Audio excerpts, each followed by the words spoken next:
Good morning or evening or night or whatever time you're watching this, everybody. This is the devotional intended for Saturday, April 3rd. Hopefully, many of you have attended the Brandon breakfast that's being held this morning, or at least Saturday morning, depending when you're watching this. Just a reminder then that tomorrow, Easter, April 4th, Garrison is moving their service back to the morning with a breakfast beforehand. And then we have the services. All the other church services are at the usual times. Brandon at 10, Mount Auburn at 11:15, and then Stuart Memorial at 6. So that is our plan for the worship schedule up through Easter. And just a reminder that next week I'm taking Monday off. It's my birthday. I deserve it. And then I'll be taking the rest of the week to be trying to get worship plans worked out up through hopefully when my class ends, which would be July. At least get that much done so that I'm not trying to plan worship, work on sermons, and do the class and all the other ministerial duties all wrapped up in one. That got a little hectic this last time. I don't want to do it again. It pulled me really thin, and I don't think I can make it through another class like that. So this is me learning from experience. Other than that, hopefully I will see many of you, hopefully I see all of you, tomorrow, Sunday, Easter, for the Easter worship. And we'll continue on now with the final day of our devotion from the Journey to the Cross edition of 24 Hours That Changed the World. This is chapter 40, The Burial, and our scripture is from the Gospel of John, chapter 19, verses 38 through 41. After these things, Joseph of Arimathea, who was a disciple of Jesus, though a secret one because of his fear of the Jews, asked Pilate to let him take away the body of Jesus. Pilate gave him permission, so he came and removed his body. Nicodemus, who had at first come to Jesus by night, also came, bringing a mixture of myrrh and aloes, weighing about 100 pounds. They took the body of Jesus and wrapped it with the spices in linen cloths, according to the burial custom of the Jews. Now there was a garden in that place where he was crucified, and the garden there was a new tomb in which no one had ever been laid. At about 3 p.m., Jesus died. Often the victims of crucifixion were left hanging on their crosses for days, as yet one more way of making them examples so that others would not challenge Rome's laws or authority. But Joseph, a respected leader in Jerusalem, boldly asked for permission to bury Jesus, and Pilate agreed.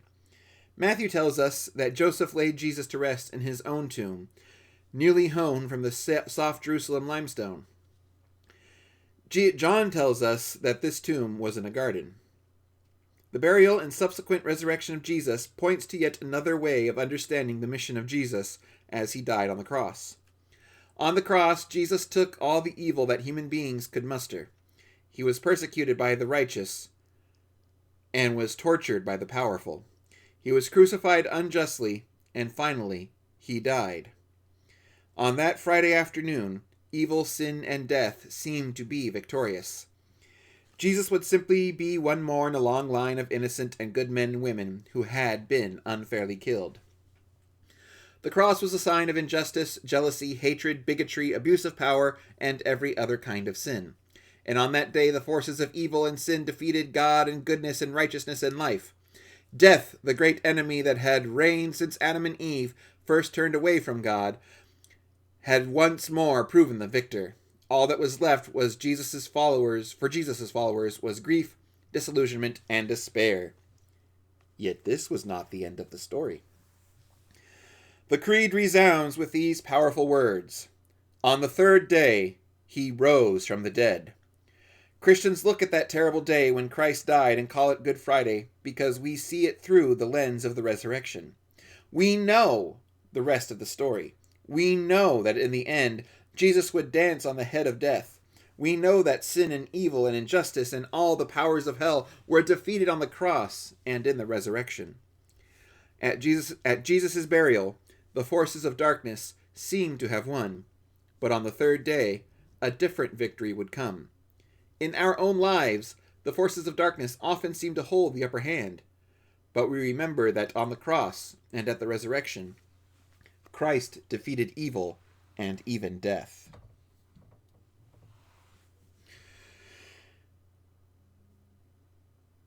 We often go through difficult, trying times in our lives. We go through our own types of darkness. I had a history professor at college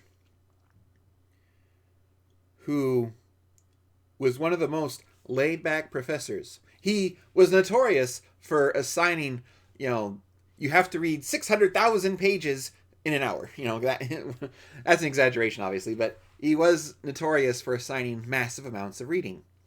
But he's also a history professor. I mean, that and philosophy, that's really what you have. I mean, you have to read. That goes without saying. You don't take an English literature class and go, why am I reading English literature? And history is the same kind of way. Now, I liked him. He was one who always encouraged spiritual topical debates. And I remember I took a European civilizations course from him. And we would have several debates throughout the semester. And he would start, you get to pick your own sides. And usually he always had a 3-tier debate, like a 3-side debate. It wasn't just this agrees, this disagrees, go at it. He usually had, here is an element, some historical background, and here are 3 possible conclusions or possible causes for what has happened in history. What do you think is the more accurate? And he does this to basically educate us that, history is not exactly one-dimensional. You can't just say that, well, Hitler lost World War II. You go, well, why did he lose World War II? What were the causes? What were the causes for entrance into World War II? What were the causes for... And he takes it and just goes into the utmost detail. Particularly if you took a Civil War class from him, because that was what his doctorate was in. He was also famous that when students would get kind of frazzled, because like I said, it was a lot of reading, a lot of homework for those classes. And invariably there would be students who would just start pulling their hair out, thinking that they just couldn't get it through it. I myself did not make it through his Civil War class. Never take a class from a professor in a field you're unfamiliar with, if that happens to be where they got their doctorate in. The specific element they got their doctorate in. And when the students would become frazzled, when they'd want to pull their hair out, when they didn't see the end in sight, he would simply lean back in his chair, smile, and say, "This too shall pass." It's a phrase that sometimes, when we're facing the darkest moments of our life, we see the ending as being before the ending. It's like you're running a cross-country race, and at the end of those over 3-mile run, you see the tape, and you just stop. Or even, as any competent cross-country runner will say, you don't stop at the tape. You run through the tape. So often, we see only the darkness around us, and we don't see any way out. I imagine for the disciples and the followers of Jesus on that Friday, that's what they saw. Despite the fact that we have in the scriptures many instances when Jesus says that he will die, but will be brought back again. He says that right to Peter. He's educating the disciples that the Messiah must go to Jerusalem and be killed in Jerusalem, but will come back on the 3rd day. And what does Peter do? It's not true. You're wrong. He doesn't hear the bit about the resurrection. Now, partly because that's such a foreign concept. I mean, if someone said, I'm going to die, and then 3 days later, I'm going to be walking with you again, we're programmed to, first of all, ignore that second part because that's just absurd. That no way that could happen. Two, we just had a friend tell us that they're going to die. We want to fix the problem. And I think for Peter, that was what the case was. He wanted to fix the problem. He was acting out of love and some degree of ignorance. But welcome to Peter. So often, I think, in our own lives, we think we're looking at the end of the story, but we're not. And I know I've said this many, many times, and people are probably sick of me bringing it up, but there's no better idea of this than the book of Revelation. We always look at the book of Revelation as this prophecy of doom. And there is some imagery in there that, when it combines with our overactive human imaginations, really runs wild. And of course, you have apocalypse fiction out there, books like the Left Behind series, or, the Great Fall of Mayan calendar in 2012, that thing that happened 9 years ago. For the world supposing to end, we've gone pretty far. Talk about running through the tape. And so often we look at the book of Revelations as this horror story. And that's not what it is. It's a message saying that God is always at the end. If the light of God is not present, we're not at the end yet. Even when the sky is literally falling down on us, God is still at the end. And so as we are coming off of Good Friday yesterday, there might be a tendency, if we look back at how the disciples were feeling, that they're defeated, that death has won, that sin has won. How can they do what is needed now when the very heart and soul of their beliefs has been taken from them? And then the next day, on that Sunday, when, depending on which gospel you're reading, a few people go to the tomb to preserve the body, and they see it opened. And they see that the body is no longer there. And even then, we have the story of Mary Magdalene, who weeps because she thinks that she's lost Jesus all over again. Until right there in the garden, Jesus calls her by name, Mary. And it's like a light switch turns on. Literally, she sees the light.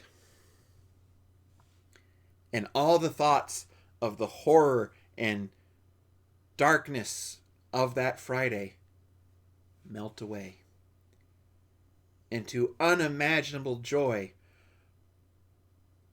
I can't imagine how excited she was as she ran to the upper room or wherever the disciples were hiding to tell them what she had seen.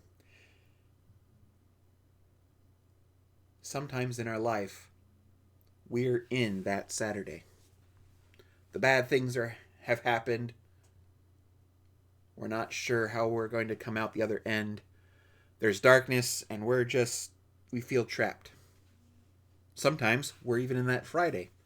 It's about to come. We know it's going to happen. We're afraid it's going to happen. We don't know what to do about it.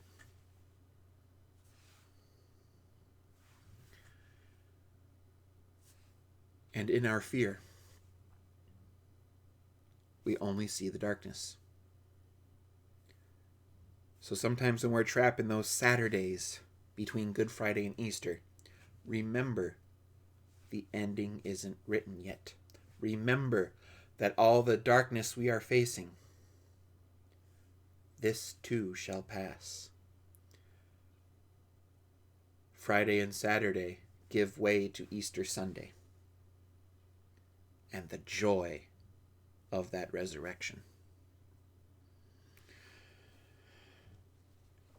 And then For the last time with this book, I will end with a prayer from the end of the chapter. Lord, how grateful I am that your death and burial were not the end of the story. Help me remember in these moments when darkness seems to have the upper hand that you are the victor. Help me to overcome my fear, even in the valley of the shadow of death. Amen. That's all I have for us today. Just a reminder that Easter services are just the normal worship times, with Garrison moving back to the morning. So I hope you all have a wonderful day, and I hope to see you, for you, maybe, tomorrow. So have a good weekend, everybody.